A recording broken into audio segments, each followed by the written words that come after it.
Madame, mademoiselle, monsieur, bienvenue à Metro News. Voici les principaux titres qui seront développés aujourd'hui.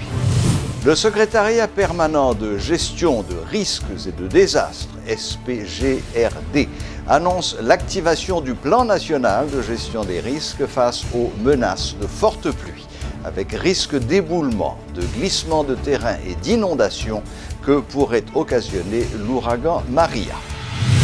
Publication dans le journal officiel Le Moniteur de la loi de finances 2017-2018. Le Premier ministre Jaggi Lafontan en a fait l'annonce mardi sur son compte Twitter. Nouvelle manifestation de rue ce mercredi. À l'initiative de Petite-Dessalines, quelques milliers de personnes ont gagné les rues afin de protester contre le nouveau budget. Metro News vous est apporté par Haytrack, l'esprit bâtisseur, et Inoto SA, concessionnaire des véhicules Toyota. Haytrack vous invite à gagner des cadeaux avec l'huile moteur mobile Delvac. Grattez l'étiquette jaune, découvrez votre code, envoyez-le au 8110, réclamez votre prime au bureau mobile. L'huile mobile Delvac est représentée en Haïti par Haytrack. Chaque continent, chaque pays, chaque route est différente. Derrière chaque virage, une nouvelle aventure vous attend. Toutes les routes nécessitent une attention particulière. C'est pourquoi, achetez votre Toyota chez un distributeur officiel. Vous obtenez un véhicule fabriqué spécifiquement pour votre pays. Un service après-vente spécialisé and genuine spare parts that will make your investment and vehicle perform to the maximum.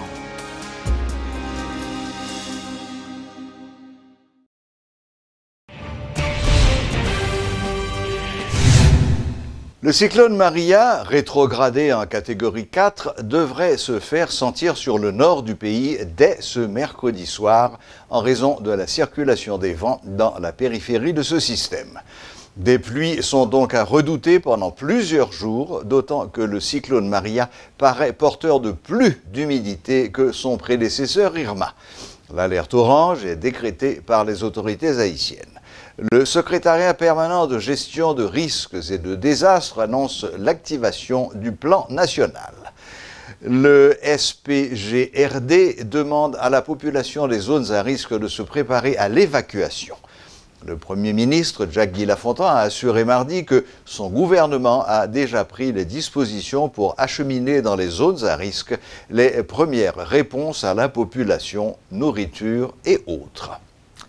À New York, le président haïtien Jovenel Moïse révèle être en contact permanent avec le Premier ministre. Sur son compte Twitter, il a expliqué qu'il s'était assuré que les dispositifs avaient été bien réactivés à l'approche du cyclone Maria. Il a expliqué qu'il avait ordonné au Premier ministre Jaggi Lafontan de mobiliser les ressources nécessaires pour une réponse adéquate aux dangers que représente Maria pour Haïti. De son côté, le président de la République dominicaine, Danilo Medina, est rentré dans son pays en vue de faire les préparatifs nécessaires au passage de cet ouragan considéré comme extrêmement dangereux par le Centre national des ouragans américains. La loi de finances 2017-2018 a été publiée dans le journal officiel Le Moniteur. Le Premier ministre Jaggi Lafontan en a fait l'annonce mardi sur son compte Twitter. Sans commentaire, le chef du gouvernement a publié une photo de la page de couverture de ce document contesté par plusieurs secteurs politiques, économiques et judiciaires. Le chef de l'État haïtien, Jovenel Moïse, ne bronche pas et ignore les revendications des syndicalistes et des leaders de l'opposition. Des membres du gouvernement et des parlementaires de la majorité ont fait valoir que le budget accorde des augmentations de salaire aux enseignants et aux membres du secteur sanitaire. L'annonce de la publication du budget est intervenue quelques heures avant une nouvelle série de manifestations de rue lancées par le chef de file de Petite-Dessalines, Moïse Jean-Charles. Le bras de fer se poursuivra cette semaine entre les dirigeants des syndicats et l'opposition d'une part et le gouvernement d'autre part sur ce document. Les juges protestent également contre la loi de finances, critiquant une faible allocation au pouvoir judiciaire. La nouvelle loi de finances, la première de l'administration Moïse, entrera en vigueur au 1er octobre 2017.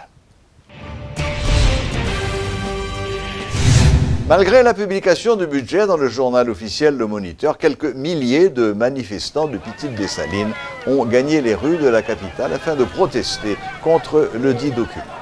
Partis du Champ de Mars, les protestataires ont sillonné plusieurs rues du centre-ville avant de longer l'autoroute de Delma pour arriver à Pétionville. Sous forte escorte policière, les manifestants scandaient des slogans hostiles à l'actuel président Jovenel Moïse. Après avoir traversé Pétionville, la manifestation a pris la direction du centre-ville en passant par Bourdon. Mais elle a été dispersée par la police à coups de gaz lacrymogène non loin du Parlement haïtien en raison du comportement des manifestants qui ont lancé des pierres en direction de la police qui avait établi un périmètre de sécurité. Il faut souligner que c'est la première manifestation d'une série de 4 annoncée par Moïse Jean-Charles. Cette manifestation s'est déroulée sans incident majeur. Les casseurs ne sont pas entrés en scène ce mercredi, contrairement au mardi 12 septembre dernier.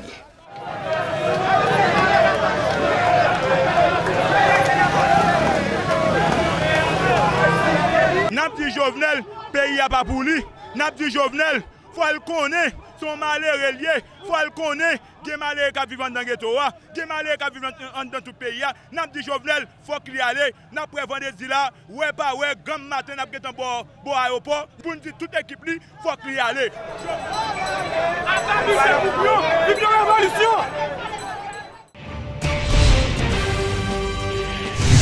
Le président haïtien Jovenel Moïse s'est entretenu le mardi 19 septembre à New York avec le président de la Banque interaméricaine de développement, BID, M. Luis Alberto Moreno, afin de discuter des priorités de son administration. La rencontre, organisée en marge de la 72e Assemblée générale des Nations unies, est qualifiée de fructueuse par la présidence.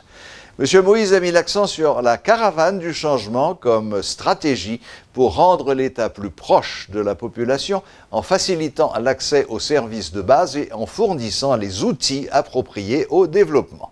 Cette stratégie vise aussi, à moyen terme, à attirer des investissements en région et à construire des infrastructures routières, énergétiques et sociales.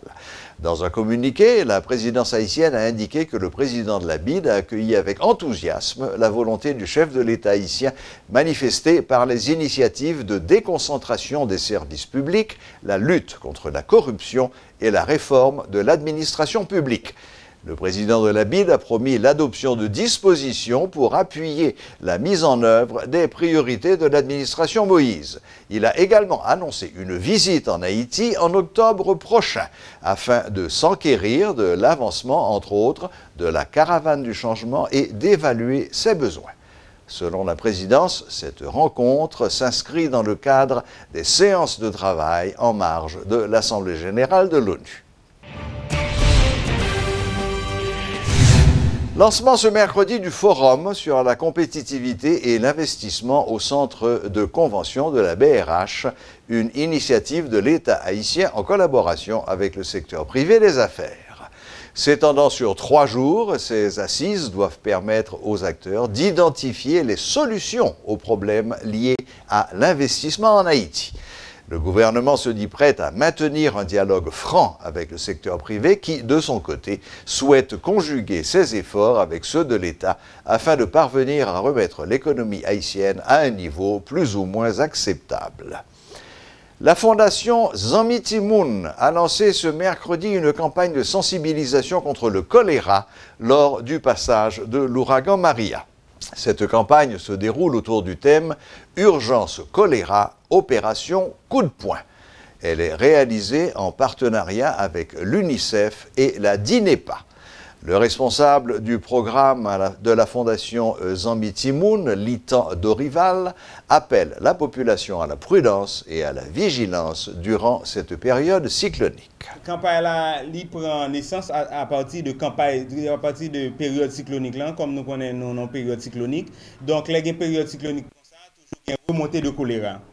Donc, c'est dans ce sens-là, UNICEF, en tant que partenaire, a une nécessité pour que vous lanciez une campagne et que nous invité nous comme organisation pour présenter activité de sensibilisation nous capables de faire pour sensibiliser la population. Donc c'est dans ce sens que le projet nous a dépassé et puis nous avons mené campagne là sur une période de 2 mois côté que nous avons sensibilisé la population à travers des outils de communication qui très forts pour qui permettent que la population eux-mêmes arrive et appliquer les règles d'hygiène.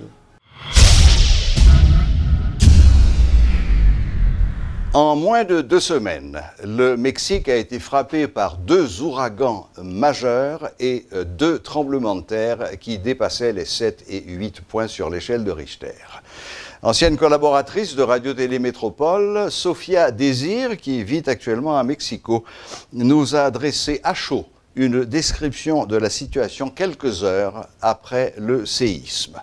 Sophia, comment est la situation actuellement à Mexico City quelques heures après le séisme? Chaotique. Les rues où l'on sent une forte odeur de gaz sont bondées. Très difficile de circuler dans la ville. D'abord, il n'y a pas d'électricité dans la majorité des zones, donc les sémaphores ne fonctionnent pas. Le transport en commun est très affecté. Les autobus, le métrobus, le métro, tout est perturbé. Donc beaucoup de gens qui essayent de regagner leur demeure, des parents qui essaient de récupérer leurs enfants à l'école, des ambulances avec leurs sirènes qui essaient d'accéder aux zones de sinistre. Beaucoup de peur, beaucoup d'activités et une grande désolation dans la ville de Mexico ce soir, Serge. Il y a 32 ans, jour pour jour, Mexico, la ville de Mexico, était frappée par le tremblement de terre le plus dévastateur de son histoire. Eh bien oui, ce 19 septembre ramène le 32e anniversaire de ce séisme qui avait dévasté la ville de Mexico en 1985. Comme je le disais à cette antenne, il y a tout juste quelques jours, Serge, le mois de septembre, il y a toujours des simulacres, ces exercices d'évacuation.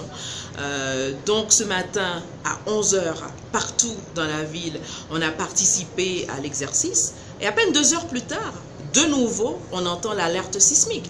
Le temps de se demander si c'est un nouveau simulacre ou si c'est réel, tout se met à trembler et c'était intense, il faut le dire. 7.1 sur l'échelle de Richter, moins que les 8.2 de la dernière fois, mais on l'a ressenti beaucoup plus fort parce que l'épicentre était à peine à 120 km de la capitale. Merci. Même s'il est encore un peu tôt pour le dire, Sophia, quelle est l'étendue des dégâts? Les autorités ont-elles déjà dressé un bilan provisoire? Des dégâts, c'est sûr, il y en a beaucoup. Sous toute réserve, Serge, je vous donne quelques chiffres qui restent provisoires, puisque les opérations de secours sont toujours en cours. On parle jusqu'ici de 195 morts, dont 54 à Morelos, 26 à Puebla, 55 dans la ville de Mexico, 8 dans l'état de Mexico et 2 ou 3 dans d'autres coins du pays. Ce sont des chiffres, je le rappelle, provisoires. On s'attend à ce que ça grimpe au fil des heures parce que, je le répète, les opérations de secours sont en cours. Beaucoup d'immeubles sont tombés, parmi eux des écoles, des églises, des centres de santé, des centres commerciaux. Vraiment, les dégâts sont importants. Merci Sophia, merci de ce point sur la situation à Mexico City, à peine quelques heures après le séisme de magnitude 7.1 qui a frappé la ville hier mardi. Merci. C'était un plaisir, Serge. Voilà, la boucle est bouclée. Merci de votre fidélité et à la prochaine, même heure, même chaîne.